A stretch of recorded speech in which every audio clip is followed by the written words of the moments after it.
Дизель жоқ қой, міне от алмай тұр ғой машинам. Бітті ғой дизель. От алдыра алмай тұрмын ғой. Заправкада жоқ барсаң.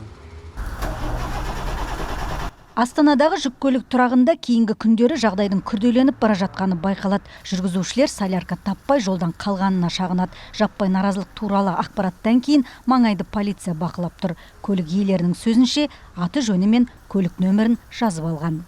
Слышал, где дают, что к чему, не в курсе? Как это за... Түркістандық 40 жастағы Бауыржан Қалдыбаев 10 жылдан бері тауар тасиды. 4 балалы әкенің сөзінше осы кәсіппен отбасын асырап отыр. Дизель тапшылығы бұған дейін де болған дейді. Бірақ дәл қазіргідей қиналмағанын айтады. Алматыға баруым керек еді, жолдан қалдым дейді. Не болады ары қарай? Қазақстан болашағы біткен екен. Мен бүгін көзім жетті, бұға дейін сенбейтін едім да. Мына билікпен білмеймін қалай не істеп отқан біздің ел басқарып отқан биліктеріміз. Мұнайлы өлкеде тұрып, мұнайлы отан болып тұрып, жанар жағармайға тапшы отымыз ол. Басқа мемлекет, мұнай жоқ мемлекеттер бұндай емес та.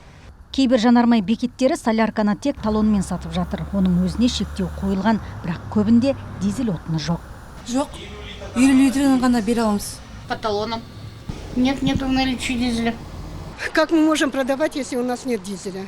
Энергетика министрлігі дерегінше кейінгі айларда тұтыну көлемі өндірістен асып кеткен. Оның үстінде көрші елдерге Қазақстанда дизель арзан. Сондықтан транзиттік көліктер қазақстандық жанармайды құйып алуға тырысады. Бұдан бөлек қазанның 1-нен бастап Павлодардағы зауыт жұмысы уақытша тоқтайды. То есть потребление у нас росло более быстрыми темпами, чем... Өндірісті қанша ұлғайтсақ та тұтыну көп болып отыр. Бір зауыт өнімділігін ұлғайту арқылы жеткілікті қор жинаймыз деп едік. Яғни Павлодарлық зауыт күрделі жөндеуге тоқтаған күннің өзінде қорда жеткілікті жанармай қалады деп сендік. Өкінішке қарай сұраныс артты. Қазір қорда 210 мың тонна бар. Бұл шамамен 11-12 күнге жетеді. Экономист елдегі дизель тапшылығын ақылға сыймайды дейді. Сөзінше билік қор мәселесін алдын ала ойлануы қажет еді. Ну, это кажется странным, потому что это Меніңше бір түрлі жағдай. Мәселе жыл сайын қайталанады. Егін жинау науқаны жүріп жатқанда тапшылықтың болуы түсініксіз. Егер билік мемлекеттің ақшасына бірнеше рет сәтті жаңартылған 3 зауыттың бірінің күрделі жөндеуге тоқтайтынын білсе, неге жеткілікті қор жинауға мүмкіндік жасамады?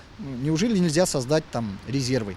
Қазақстанда жанармай тапшылығы мен бағаның өсуі жиі қайталанып тұрады. Тұрғындар, көлік жүргізушілер үнемі шағымданады, кейде наразылық білдіреді. Бүгін де жұрт қарсылық акциясын өткізбек болған, бірақ наразылық белгіленген аумақты полиция қоршап алды. Әсемгүл Мұхитқызы, Кенжетай Ақсейітов, Азат Ньюс.